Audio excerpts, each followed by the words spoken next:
আগুন আর লাভার গর্জনে শুরু হলো ২০২৬ সাল। নববর্ষের দিন ইতালির সিসিলিতে ভয়ঙ্কর রূপে জেগে উঠল ইউরোপের অন্যতম সক্রিয় আগ্নেয়গিরি মাউন্ট এটনা।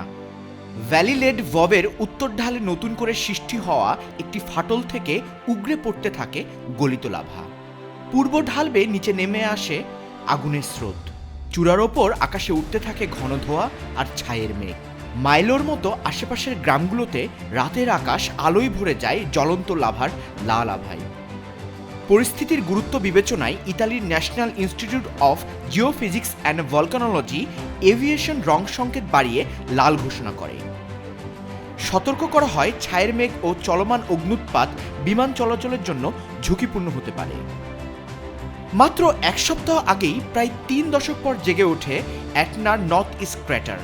তখন লাভা ছিটকে ওঠে প্রায় ৫০০ মিটার উঁচুতে আর ছাই ছড়িয়ে পড়ে ১০ কিলোমিটারেরও বেশি আকাশ জুড়ে। একই সময় উপরের ভোরাজিন ক্রেটার থেকেও নতুন একটি মুখ দিয়ে লাভা প্রবাহিত হয় ভ্যালি লেড ভবের দিকে। ২০১৩ সাল থেকে প্রায় নিরবিচ্ছিন্নভাবে সক্রিয় মাউন্ট এটনা। শুধু গত বছরে ঘটেছে ৫টি বড় অগ্ন্যুৎপাত। গত আগস্টে একসময় এর কার্যকলাপ কমে যাওয়ায় সাময়িকভাবে পর্যটকদের জন্য বন্ধ রাখা হয়েছিল এটনা। সমুদ্রপৃষ্ঠ থেকে ৩৩৬৯ মিটার উঁচু মাউন্ট এটনা শুধু ইউরোপের সর্বোচ্চ আগ্নেয়গিরিই নয়, এটি সবচেয়ে সক্রিয়গুলোর একটি।